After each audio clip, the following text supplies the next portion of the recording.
Hello everyone. तो हम लोग आज देखेंगे फसल के प्रकार। तो जहाँ तक हम लोग जानते हैं कि हमारे देश भारत में मौसम के आधार पर फसलों को मुख्यतः दो वर्गों में बांटा गया है, एक रबी फसल और एक खरीफ फसल। यानी पहला रबी फसल, दूसरा खरीफ फसल।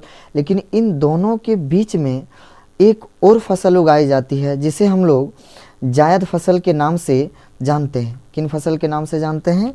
जायद फसल के नाम से जानते हैं।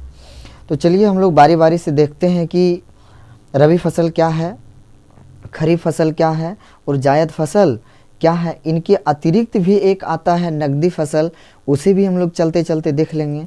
तो देर ना करते हुए चलिए देखते हैं। पहला हमारे सामने है रबी फसल। तो रबी फसल जहाँ तक हम लोग देख रहे हैं कि ये हमारा अक्टूबर नवंबर में बोई जाती है और मार्च अप्रैल में काट ली जाती है। यानी इसके उगाने का जो समय है लगाते हैं हम लोग अक्टूबर नवंबर में और काट लेते हैं इसे मार्च अप्रैल में। अब सवाल आ रहा है कि सर रबी फसल होता कौन कौन है। तो उदाहरण में आप लोग देख लीजिए कि आलू, जौ, सरसों, चना, मसूर, गेहूं, राई, मटर, ये सब के सब रबी फसल है। लेकिन इनसे भी बड़ी सवाल है कि इन्हें याद हम लोग कैसे रखेंगे सर। तो कोशिश की है कि एक साधारण सा ट्रिक आप लोगों को देने का कि जिनसे सारे रबी फसल के अंतर्गत आने वाले फसल याद हो जाए। तो ट्रिक है आप लोगों का कि रबी आज सच में गर्म है। तो रबी का अर्थ आप लोग निकाल लेंगे रबी फसल से। और आज में आ का अर्थ है आलू, जौ का अर्थ है जौ, और सच में दो अक्षर है तो सौ से है सरसों और चौ से है चना, और में से मसूर हो जाएगा आपका। और गरम में तीन अक्षर है, उन तीन में से कि गौ का मतलब गेहूं हो जाएगा, रौ का अर्थ राई हो जाएगा और मौ का अर्थ मटर हो जाएगा। अब इनके अतिरिक्त इनमें सर एक है बच गया, तो यहाँ तक करेंगे कि है को हम लोग इग्नोर करेंगे। है का अर्थ कुछ नहीं, बस सेंटेंस को कंप्लीट करने के लिए है लिखा गया था। यहाँ भी लिख दिए हैं कि है को क्या करें, नज़रअंदाज करें। अब आगे देखिए 2 नंबर आप लोगों का क्या कहता है खरीफ फसल में। तो खरीफ फसल हम लोग मेनली देखते हैं कि इसे सर जून जुलाई में बोई जाती है और नवंबर दिसंबर में काट ली जाती है। जून जुलाई में इसे बोई जाती है और काट कब ली जाती है? नवंबर दिसंबर में। खरीफ फसल के अंतर्गत बहुत सारे फसलों का उत्पादन होता है, जिनमें प्रमुख रूप से अरहर है, गन्ना, धान, ज्वार, ये बाजरा, ज्वार, कपास, मक्का, तंबाकू, तिलहन, मूंगफली, बहुत सारे हैं। तो इनमें हम लोग इसे भी एक ट्रिक के थ्रू याद रखेंगे। क्या कहता है कि अरे गधा सौ जू। तो सौ जू का यहाँ कोई विशेष अर्थ नहीं है, बस एक ट्रिक के आधार पर आप लोगों को दिया गया है। तो यहाँ सौ जू मतलब बहुत खोटा में भी हम लोग यूज करते हैं, अपने क्षेत्रीय रीजनल भाषा में भी यूज करते हैं कि सोना को कहीं कहीं अलग अलग शब्द से कहा जाता है। तो वही एक बच्चे को कह रहा है कि अरे गधा सो जो बाजा को मत मांग। तो इनमें सब अक्षर का देखेंगे कि अरे का मतलब अरहर हो गया, गौ का मतलब गधा में 2 अक्षर है तो गौ का अर्थ गन्ना हो गया, और धा का अर्थ धान हो गया। उसके बाद आपका सोजू, तो सो में सर सौ से सर सोयाबीन हो जाएगा और जू से जूट हो जाएगा। बाजा में भी 2 अक्षर है तो बाजरा हो जाएगा, ज्वार हो जाएगा, और को से कपास हो जाएगा आपका। मत में 2 अक्षर है तो मौ से मक्का हो जाएगा, तो से तंबाकू और तिलहन दोनों हो जाएगा, और मांग से मूंगफली हो जाएगा। उसी प्रकार हम लोग तीसरा अब देखते हैं। तो तीसरा आपके सामने जायद फसल है। तीसरा क्या है?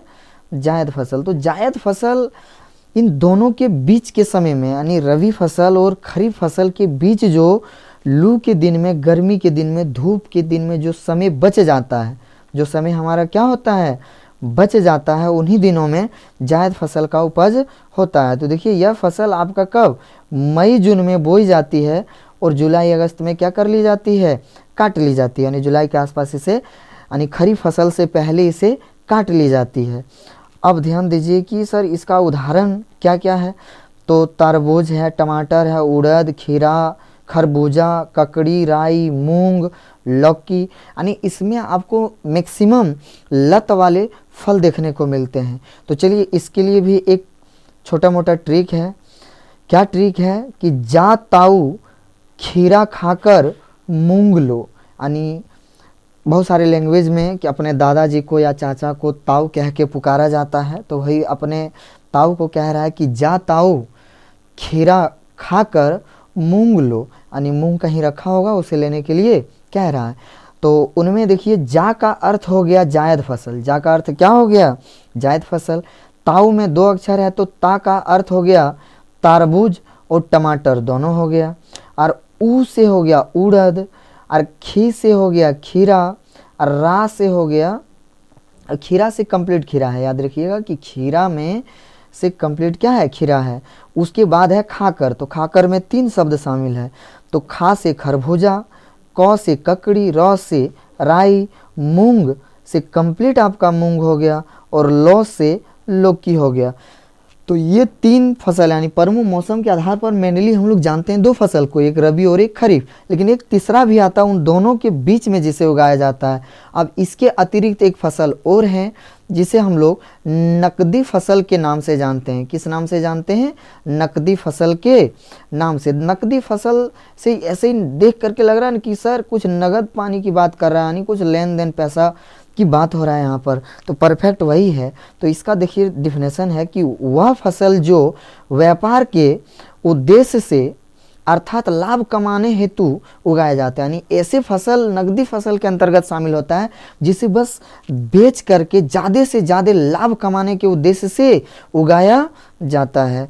तो देखिए यहाँ उदाहरण में इसका जूट, कपास, गन्ना, केला, संतरा और बहुत सारे चीज़ इसमें आता है, और बहुत सारे चीज़ आता है, यानी जिन जिन फसलों को बेचने के उद्देश्य से पैसा कमाने यानी लाभ कमाने के उद्देश्य से उगाया जाता है, वे सारे के सारे फसल किसके अंतर्गत आता है? नकदी फसल के अंतर्गत आता है। तो नकदी फसल के लिए भी एक छोटा सा ट्रिक आप लोग को दे दिए हैं।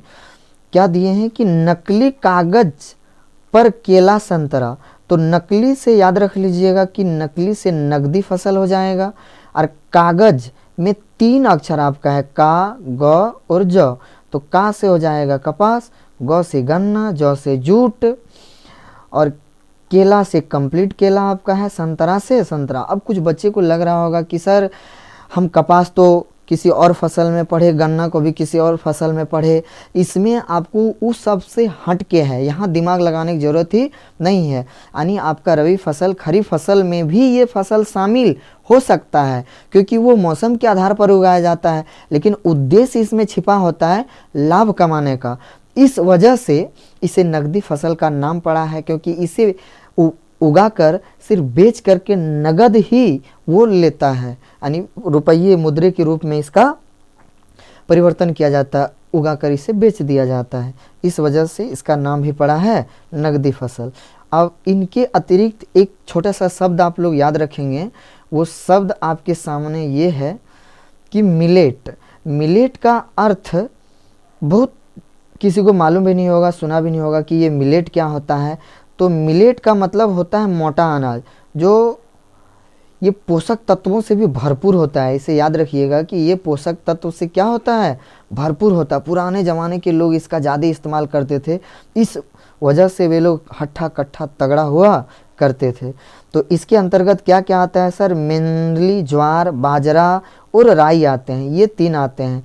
बुजुर्ग लोग से आप सुने होंगे, क्या अपने वो लोग क्षेत्रीय लैंग्वेज में कहते थे मड़ुआ, गोनली, कोदा, तो ये सारी चीज़ आता है आपका मिलेट के अंतर्गत, जो एकदम पोषक तत्वों से भरपूर होता है। पोषक तत्वों से क्या होता है?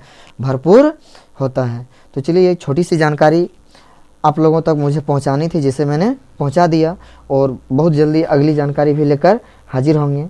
तब तक के लिए बाय बाय।